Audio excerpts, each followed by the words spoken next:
In the last video, you learned about metallic bonds and how the electrons are shared with all atoms in the metal or metal alloy. In this video, you will learn about covalent bonds, in which electrons are essentially shared between specific atoms that form a bond. A covalent bond results from the sharing of electrons between two atoms that have similar electronegativities. This normally occurs between two nonmetals and most often includes nonmetals and metalloids from groups 14 through 18.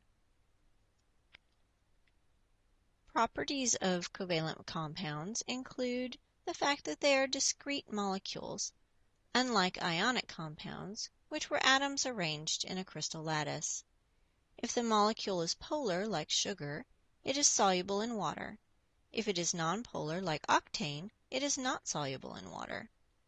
Many are gases, such as propane and ammonia, or liquids, such as water and octane. Solids are often softer and more flexible, although some can exist as crystals, such as sugar.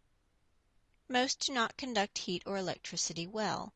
They are better insulators. Examples include water, sugar, acetylsalicylic acid, which is aspirin, hydrogen peroxide, propane, ascorbic acid, which is vitamin C, and isopropyl or rubbing alcohol. Before you can start drawing the Lewis structures for covalent compounds, you need to know some definitions.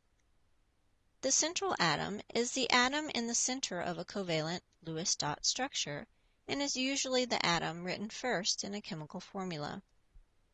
Note that carbon is always the central atom, but hydrogen is never the central atom. A single bond occurs when two atoms share one pair of electrons. The bond is usually drawn as a single line. Examples include the bonds in fluorine and water.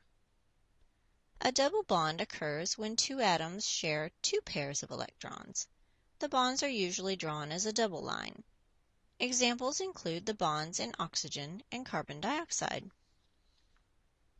A triple bond occurs when two atoms share three pairs of electrons. The bonds are usually drawn as three lines. An example includes the bonds in nitrogen. A lone pair is a pair of electrons not involved in bonding. They are typically drawn as a pair of dots in the Lewis dot structure. If you look at the Lewis structure of chlorine, for example, you can see that there are three pairs of electrons and one single electron. The pairs of electrons are going to be the lone pairs. The single electron is the one that will be involved in bonding. There are exceptions to this general rule, but we will not learn about them in this class.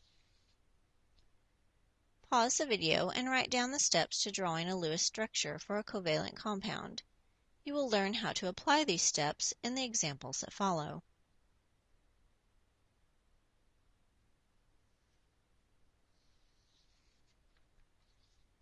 The first example is chlorine, or Cl2. There is no central atom because there are only two atoms total in the molecule. Chlorine is in group 17, so each chlorine has 7 electrons in its Lewis structure. The total number of valence electrons in the compound should wind up being 14.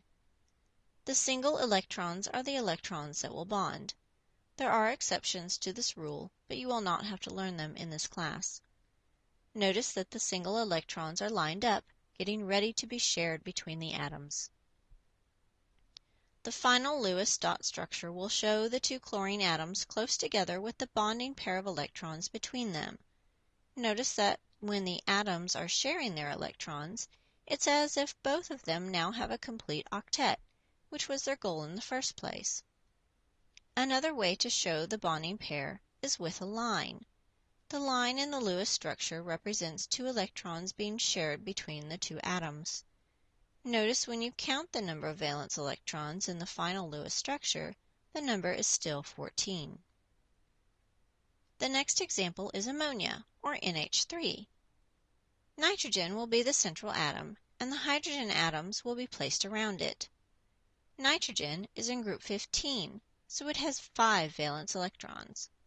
Hydrogen is in group 1, so each hydrogen has one valence electron. With 5 valence electrons from nitrogen and 1 from each hydrogen, you should wind up with a total of 8 valence electrons. Notice that hydrogen does not want a complete octet. This is because only 2 electrons will fit on the first energy level in the electron cloud.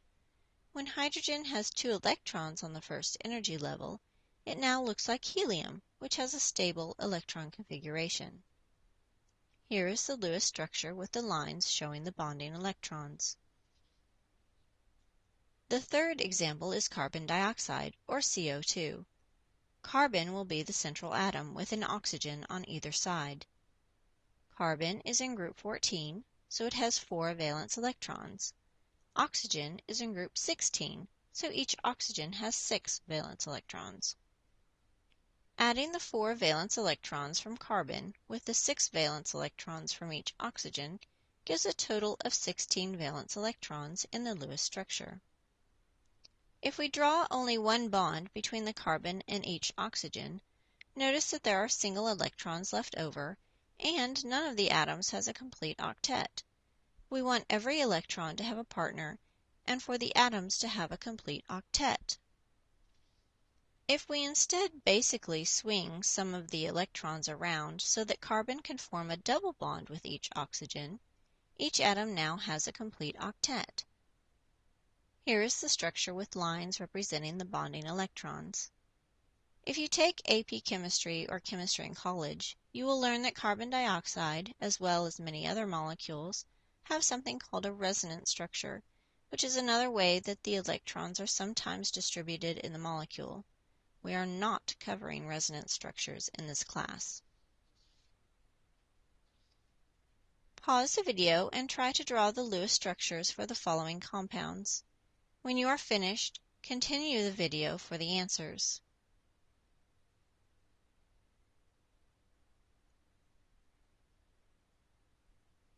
In this video, you learned how to draw Lewis structures for covalent molecules. In the next video, you will learn how to determine the shapes of covalent molecules. Thanks for watching.